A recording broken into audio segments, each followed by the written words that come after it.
papel e caneta, para que vocês possam pensar em tempo real, ao vivo, nos problemas que eu for propor. Então, vamos começar. Como vai ser comum, durante a apresentação do problema e o tempo que vocês tiverem, que vai aparecer num relógio de contagem regressiva, eu vou ficar em silêncio para que vocês possam pensar no problema sem serem perturbados, ok? Vamos começar. Primeiro problema, para esquentar os motores.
Muito bem. Espero que vocês tenham tido tempo para pensar nesse problema e, como vai ser comum aqui na nossa rotina, eu vou apresentar o método a partir da resolução de problemas. Então, nesse primeiro exercício, que eu considero de um nível simples, né, a primeira coisa que a gente vai fazer, segundo o método, é colocar o símbolo de mira, né, que é o nosso foco, que é exatamente o que é pedido, ou seja, 2 sobre A mais 1 sobre B, e até mesmo pelas alternativas, a gente percebe que a gente procura o valor numérico dessa expressão, e esse valor deve ser único, porque o examinador nos garantiu a preposição the, ou seja, o valor, não é um possível valor. Tudo isso é bastante importante, né? Então, o que eu vou fazer? Eu vou tentar conectar o que é pedido a partir das duas informações que foram dadas. Esse é o segredo, essa é a forma, digamos, que a gente usa para abordar, para resolver problemas. Então, a primeira coisa que eu noto é que é bastante razoável, entre aspas, tirar o mínimo dessa expressão para efetuar a soma, porque, digamos, na verdade, um múltiplo, né, do mínimo múltiplo comum vai ser, digamos, o AB, que é uma informação que nos foi dada. Portanto, claro que eu vou escrever 2 sobre A como sendo 2B sobre AB, e eu vou escrever 1 sobre B como sendo 1 sobre A sobre BA. Portanto, isso é útil porque eu percebo claramente que eu já vou poder usar imediatamente uma das informações dadas, que é o produto 4. Isso eu já substituo, tico que essa informação foi dada, e agora eu passo a ter um outro foco, que a gente chama de foco temporário. Por quê? Porque uma vez que eu consiga descobrir o valor de 2B mais A, eu vou ter resolvido o problema. Então agora tudo se resume a tentar descobrir o valor de 2B mais A, olhando para a última informação que nos foi dada. Então o que eu vou fazer? A primeira coisa é me avisar, né, que essa informação já foi utilizada nesse momento. Eu trago o menos 2B sobre 3 para o lado esquerdo, ou seja, eu somo 2B sobre 3 de ambos os lados da igualdade, e eu obtenho, no fundo, praticamente o que eu procuro, que é 2B mais A. Vejam que eu não perco de vista o meu foco. Portanto, claro que vale a pena o quê? Multiplicar os dois lados dessa igualdade por 3. Ou, se você preferir, jogar o 3 para o lado de lá multiplicando. Por quê? Simplesmente porque fazendo isso, eu vou obter 2B mais A. 2B mais A vai ser o triplo de 2, que vai ser 6. E, portanto, uma vez sabendo que 2B mais A é 6, claro que o meu foco é 6 quartos e, portanto, 3 meios, cravando a resposta C. Um exercício bastante simples, em que já mostra, em essência, como a gente aborda problemas. Ou seja, a gente fica especialmente focado no que interessa, e a gente tenta usar o quanto antes e da forma mais natural possível as informações que nos foram dadas. Muito bem, agora vou dar um tempo para vocês fazerem O segundo problema.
Muito bem. Nesse segundo exercício, que na minha opinião é levemente mais interessante do que o primeiro, a primeira coisa que eu gostaria de ressaltar é que alguns alunos se sentem incomodados com esse ângulo de 80 graus que parece, entre aspas, encavalar com o ângulo de 3x. Percebam que isso é o típico detalhe que eventualmente é incômodo para alguns alunos e que é facilmente resolúvel com um pouquinho de flexibilidade, um pouquinho de bom senso por parte de vocês. O que eu quero dizer é que no momento que vocês estão passando isso para o papel, basta vocês marcarem o ângulo aqui, mais perto aqui do vértice. Aí o ângulo de 80 graus vai aparecer aqui e, portanto, claro, vai ficar mais agradável. Deixa eu ver se eu consigo fazer de uma forma mais... Isso, agora sim. Colocando o ângulo de 80 graus nessa posição, esse sentimento incômodo que alguns eventualmente sentem fica, digamos, inexistente, né? Então isso é bastante bom, tá? Muito bem. Isso entendido, vamos à resolução propriamente dita. Primeira coisa que eu sugiro, claro, é traçar uma... Desculpe, focar na pergunta. A pergunta, claro, é o valor de 5x, é a coisa mais importante de qualquer problema.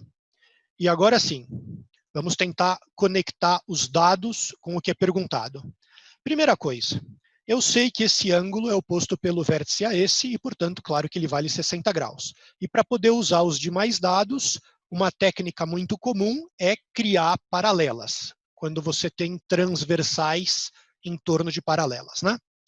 Moral da história, aqui, por causa do paralelismo, a gente sabe que esse ângulo é de 60 graus, e agora eu já vou tentar entrar com o dado, entre aspas, 2x dentro do problema. Por quê? Porque uma vez que eu saiba que tudo isso mede 2x, e essa parte mede 60, claro que esse pedacinho é 2x menos 60. Claro.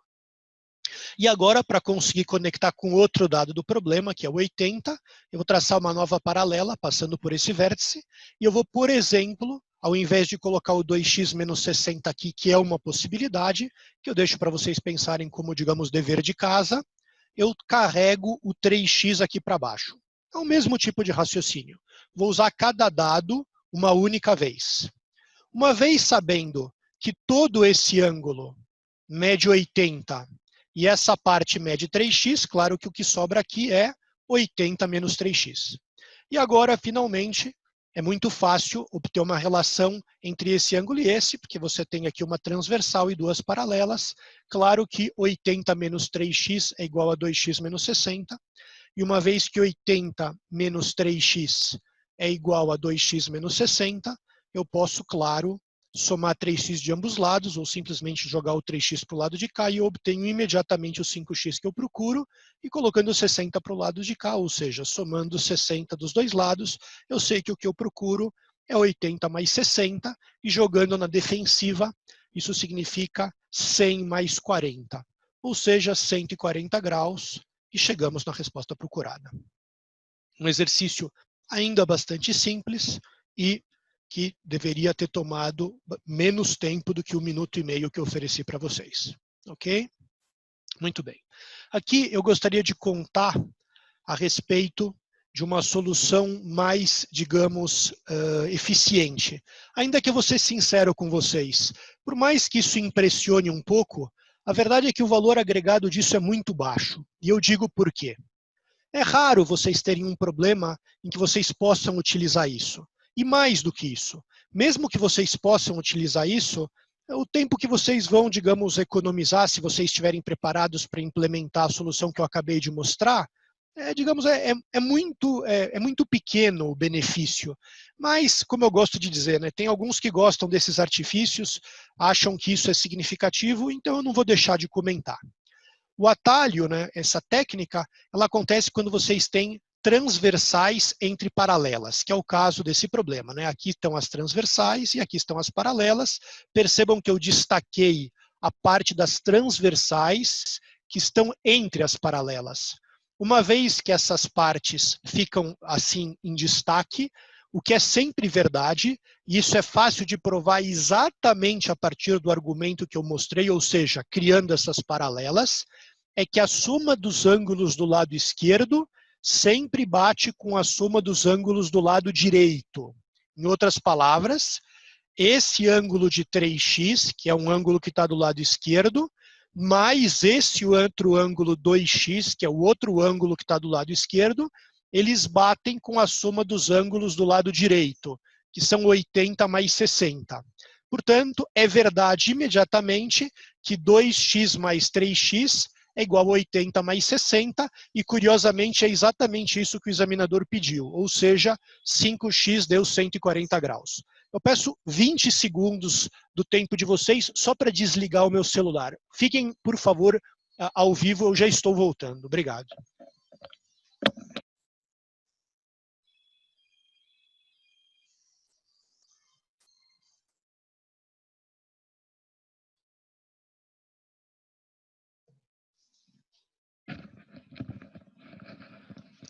Oi, agradeço. Bom, resumindo, acabamos de entender que quando temos transversais entre paralelas, é um resultado bastante simples, na verdade foi justificado na primeira solução que eu apresentei, o 3x mais o 2x, que é a soma dos ângulos entre as transversais olhando para o lado esquerdo, tem que ser igual a 80, que está aqui, ó, mais 60, que são os dois ângulos pertencentes aí nessa região entre as paralelas, formados pelas transversais, que estão olhando para o lado direito. Isso é sempre verdade, e nesse caso em particular resolveria imediatamente o problema para quem conhecesse esse atalho. Tá bem? Ele não é um atalho que, por exemplo, eu dou na preparação usual, simplesmente porque, como eu expliquei, o valor agregado é muito pequeno, e na minha opinião a primeira solução que eu apresentei é absolutamente satisfatória. Ok? Vamos ao próximo problema.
Muito bem. Esse já é um exercício bastante mais interessante.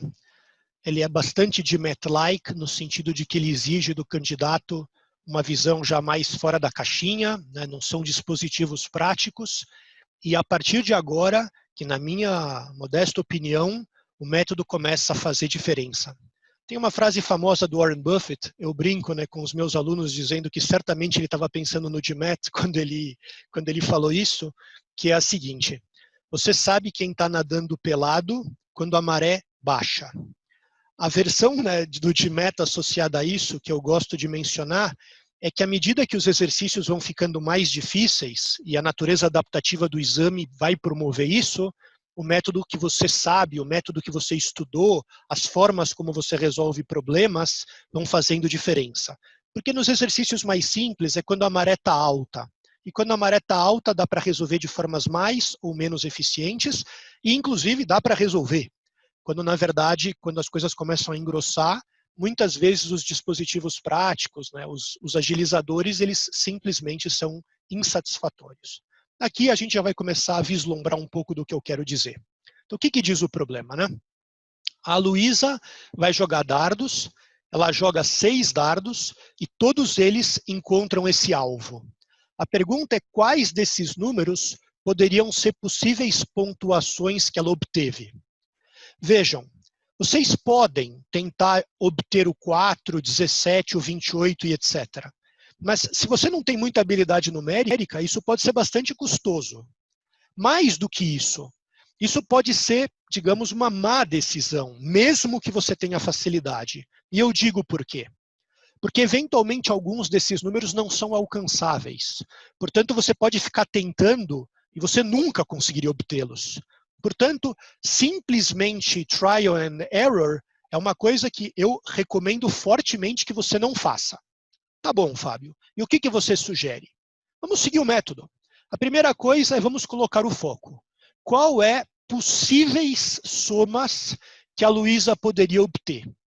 E a primeira coisa é sentir o problema tentando conectar o foco, que são essas potenciais somas, com os dados do problema.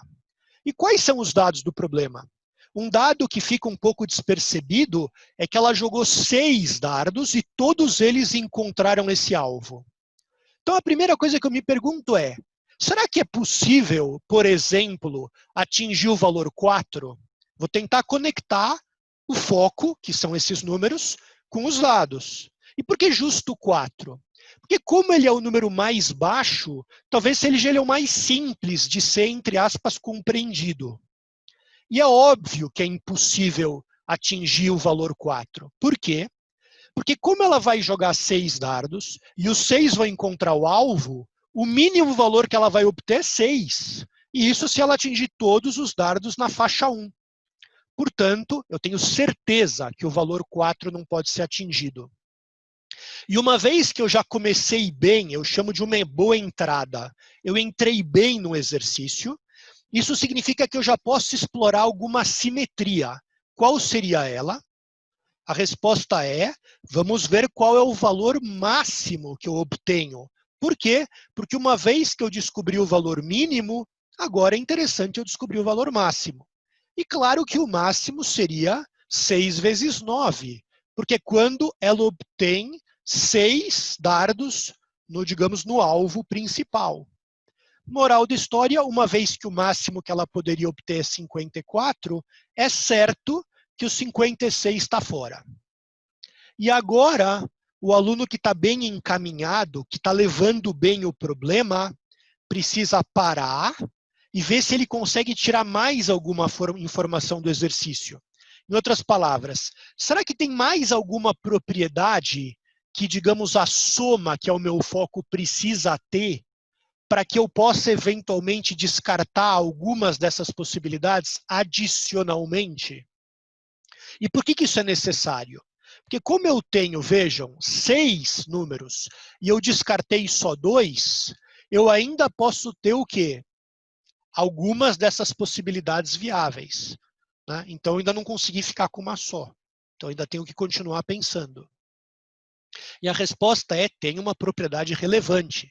olhando para o dado do problema, eu percebo que todas as faixas são ímpares. E o que eu noto? Que eu vou ter que jogar 6 dados aqui dentro, dardos. E eu vou ter que somar 6 números ímpares. É certo que a soma vai ser par.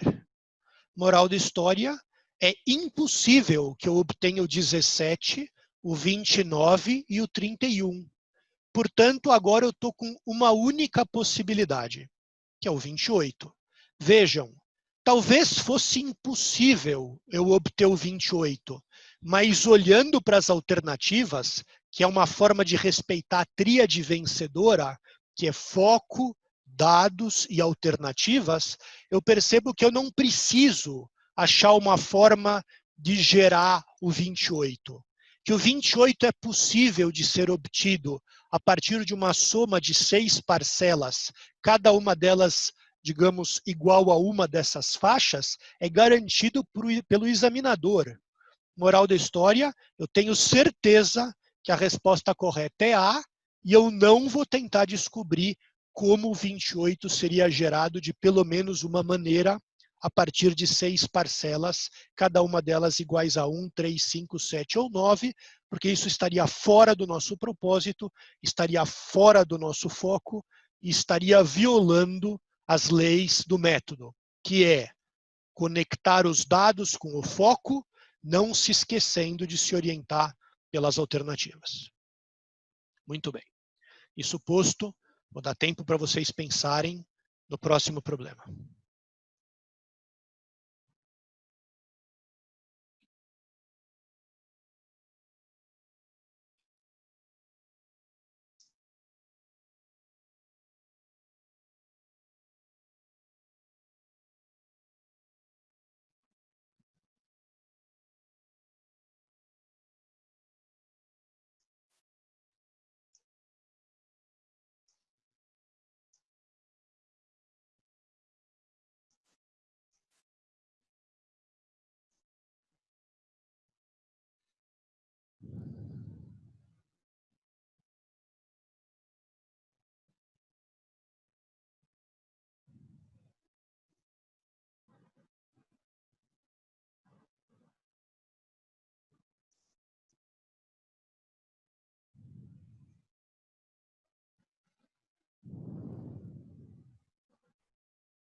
Muito bem. Bem, esse problema aqui já é mais exigente, né? Eu dei 2 minutos. Trata-se de um problema de enquadramento, como a gente diz no método.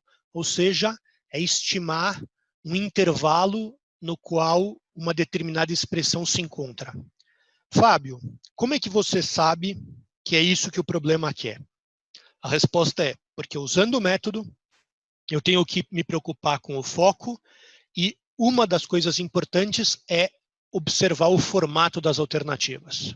Moral da história, eu sei que essa expressão tem que estar entre um valor mínimo e um valor máximo e, portanto, eu preciso estimar e enquadrar essa expressão. Então, A primeira coisa, esse é o meu foco, é enquadrar essa expressão que eu copiei aqui, não é? E a primeira coisa que eu gostaria de frisar é que a decisão de tirar o mínimo de fazer essa conta é obviamente a primeira que provavelmente vai passar pela cabeça de muitos candidatos, e a natureza do GMAT valoriza o aluno que, digamos, tem um refinamento, né, tem uma visão madura em relação ao conteúdo. Não deve ser a decisão mais acertada e certamente não vai ser a decisão mais rápida, né, a solução mais rápida.